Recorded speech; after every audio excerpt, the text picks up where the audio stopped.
बहनों और भाइयों, लोकसभा चुनाव के अब तक के 5 चरण संपन्न हो चुके हैं और मैं आपसे कह सकता हूं पूरे देश के अंदर एक ही धूम मची है, एक ही लहर है, एक ही नारा गूंज रहा है, एक ही स्वर में पूरा देश बोल रहा है, वह है कि फिर एक बार, फिर एक बार, फिर एक बार और अब की बार 400 पार। 400 पार की बात होती है बहनों और भाइयों। सबसे जो बुरी स्थिति होती है वो समाजवादी पार्टी की होती है, क्योंकि ये पार्टी तो एक क्षेत्रीय पार्टी है, कुल 60-62 सीटों पर चुनाव लड़ रही है और प्रदेश के बाहर मध्य प्रदेश में इसने खजुराहो में नामांकन किया तो प्रत्याशी अपना नामांकन ही गलत भर दिया और कोई लड़ने के लिए नहीं मिला। और अब तो समाजवादी पार्टी की और कांग्रेस की स्थिति क्या है ये आप देख रहे होंगे। आप सोचो, जब सत्ता से कोसों दूर हैं तब वो अपने नेता का सम्मान नहीं कर पा रहे हैं। रोज भगदड़, रोज अराजकता, रोज मारपीट, आपस में नूरा कुश्ती समाजवादी पार्टी के अंदर आप देख रहे होंगे। बहनों और भाइयों, जब इस सत्ता में रहे होंगे तब इन्होंने उत्तर प्रदेश की जनता का खून कैसे चूसा होगा, कैसे शोषण किया होगा, यह किसी से छुपा हुआ नहीं है। और इसीलिए मैं आपसे अपील करने के लिए आया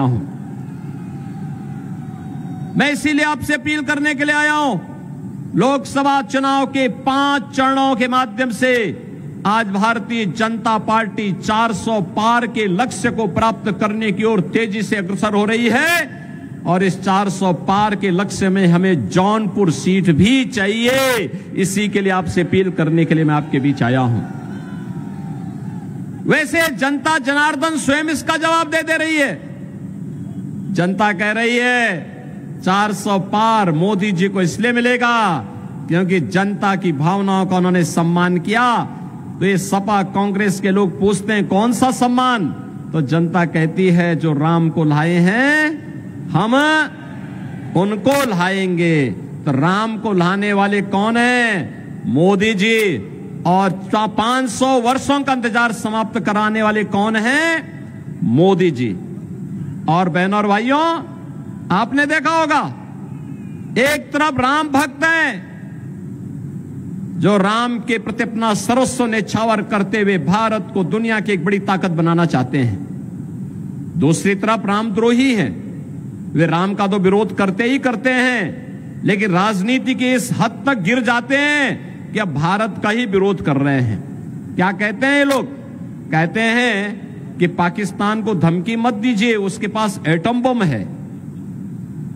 हमें आश्चर्य होता है, अबे दाने दाने के लिए मोहताज पाकिस्तान की धमकी भारत जैसे बड़े देश को देते हैं जो दुनिया की सबसे बड़ी उभरती हुई अर्थव्यवस्था है।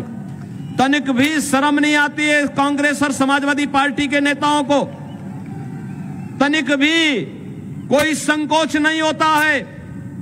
और बहनों और भाइयों, जहां भी कांग्रेस ने अपने पार्टनर ढूंढे हैं, ढूंढ करके जितने भी दागी दल हैं, भ्रष्ट दल हैं, परिवार के दल हैं, इन्हीं सभी दलों को इन्होंने चुनावी मैदान में उतार करके पूरे देश के अंदर अव्यवस्था और अराजकता का जैसे ठेका सा ले लिया हो। लेकिन भारत जान रहा है, पूरा भारत जान रहा है, मोदी जी के नेतृत्व में हमने बदलते हुए भारत को देखा है। एक ऐसा भारत जिस भारत ने आज दुनिया के अंदर अपनी धाक जमाई है। आज दुनिया में भारत का सम्मान बढ़ा है, भारत की सुरक्षा पुख्ता हुई है। बहनों और भाइयों, पूरे देश के अंदर आज आप विकास के नए नए कार्य देख रहे होंगे। कहीं IIT बन रहे हैं, कहीं IIM बन रहे हैं, कहीं NIT बन रहा है, कहीं पर IIIT बन रहा है, कहीं पर 1 डिस्ट्रिक्ट 1 मेडिकल कॉलेज बन रहा है, कहीं पर हर घर नल की योजना के माध्यम से हर परिवार को शुद्ध RO का पानी दिलाने की कार्रवाई आगे बढ़ रही है। बहनों और भाइयों, ये लगातार आज देश के अंदर पिछले 10 वर्ष में मोदी जी ने जो कायाकल्प किया है, विकास भी हो रहा है, इंफ्रास्ट्रक्चर के बड़े बड़े कार्य हो रहे हैं, कहीं हाईवे, कहीं रेलवे। रेलवे में भी आपने देखा होगा वंदे भारत, अमृत भारत, नमो भारत के नाम पर नई नई ट्रेन आ रही हैं और गरीबों के कल्याण के लिए भी कितना कार्य हो रहा है।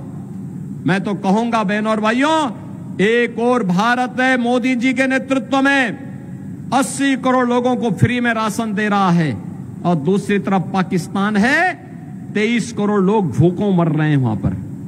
23 करोड़ की कुल आबादी, और वह भी भूख से मर रही है। इसीलिए मैं आपसे कहना चाहूंगा, जो पाकिस्तान का राग अलाप रहे हैं, 4 जून को उनका बोरिया बिस्तर बंद करके पैक करके उनको बोलो जाओ पाकिस्तान, भारत पे बोझा मत बनो, पाकिस्तान में जाके भीख मांगो। बहनों और भाइयों, एक तरफ भारत अपने 80 करोड़ लोगों को फ्री में राशन की सुविधा का लाभ दे रहा है, दूसरी तरफ पाकिस्तान में भूख से बिलबिलाते पाकिस्तानी लोग आपके सामने हैं। जितनी पाकिस्तान की आबादी है, उससे बड़ी आबादी को भारत ने पिछले 10 वर्ष में गरीबी रेखा से उभारने में मदद की है। 25 करोड़ लोग गरीबी रेखा से उभरे हैं भारत के अंदर। 60 करोड़ लोगों को आयुष्मान भारत में 5 लाख रुपए की आयुष्मान भारत की सुविधा प्राप्त हो रही है। और मोदी जी ने घोषणा की है, इस बार आएंगे 70 वर्ष से ऊपर के हर व्यक्ति को फ्री में आयुष्मान भारत की सुविधा का 5 लाख रुपए हर वर्ष उपचार की सुविधा उपलब्ध करवाएंगे। बहनों और भाइयों, 12 करोड़ किसानों को किसान सम्मान निधि, उत्तर प्रदेश में 1 करोड़ निराश्रित महिला, बुजुर्ग और दिव्यांग जनों को 1000 रुपए हर माह पेंशन की सुविधा। देश के अंदर 12 करोड़ गरीबों के घर में शौचालय, 10 करोड़ गरीबों के घर में उज्ज्वला योजना का सिलेंडर पहुंच गया, और 4 करोड़ गरीबों के मकान भी देश के अंदर बन गए।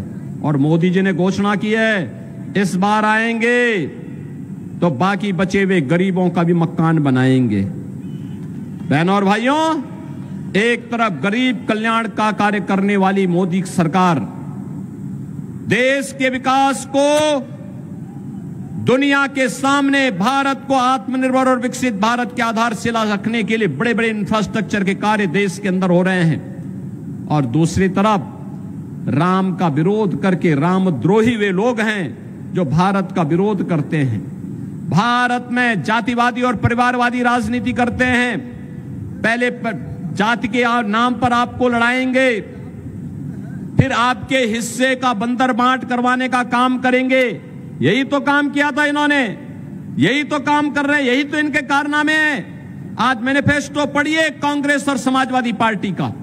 ये मैनिफेस्टो इंडी गठबंधन क्या क्या बताता है? ये मैनिफेस्टो बताता है, इन्होंने कहा है कि अगर कांग्रेस की सरकार आई तो अनुसूचित जाति, जनजाति और पिछड़ी जाति के आरक्षण को ये लोग मुसलमानों को दे देंगे। क्या आप इसको स्वीकार करेंगे क्या? अरे तो बाबा साहब भीमराव अंबेडकर का अपमान है, भारत की मूल भावनाओं का अपमान है। बाबा साहब भीमराव अंबेडकर ने कहा था, धर्म के आधार पर भारत के अंदर आरक्षण नहीं हो सकता, क्योंकि यही आधार देश के विभाजन का कारण बना था। और दूसरा, ये लोग क्या करना चाहते हैं? इनसे पूछा जाता है क्या करेंगे, तो बहनों और भाइयों ये कहते हैं एक झटके में, क्या कहते हैं? कहते हैं कि जैसे ही सत्ता में आए तो गरीबी हटा देंगे। कैसे हटाएंगे? कहते हैं एक झटके में हटाएंगे। कहा एक झटका कैसा? कहा साहब हम लोग ये करेंगे कि सभी लोगों की संपत्ति का सर्वे करवाएंगे, और संपत्ति का सर्वे करवाने के बाद इनके द्वारा कहा जाता है कि संपत्ति का सर्वे करवाने के बाद यह उस पे एक वरासत टैक्स लगाएंगे। वरासत टैक्स का मतलब आप जान रहे हैं? आपके बाप दादों ने, आपके ग्रैंडफादर ने, आपके फादर ने जो संपत्ति अर्जित करके आपको विरासत के रूप में दी है, इसमें से आधी संपत्ति ये कांग्रेस और समाजवादी पार्टी के लोग ले लेंगे। फिर ये पाकिस्तान, बांग्लादेशी घुसपैठियों को, रोहिंग्या को बांटने का काम कर देंगे इसी संपत्ति को। क्या अपनी संपत्ति में आप क्या इनको बंदर बांट करने देंगे क्या?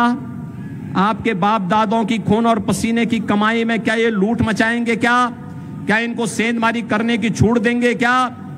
और दूसरा, बहनों और भाइयों, मैं इसीलिए कहता हूं कि कांग्रेस और समाजवादी पार्टी के अंदर उनका घोषणा जो कहती है, वो ये कहती है कि हम वरासत टैक्स लगाएंगे। ये वरासत टैक्स कुछ और नहीं, ये औरंगजेब का जजिया कर है, जजिया कर। क्या जजिया कर देंगे?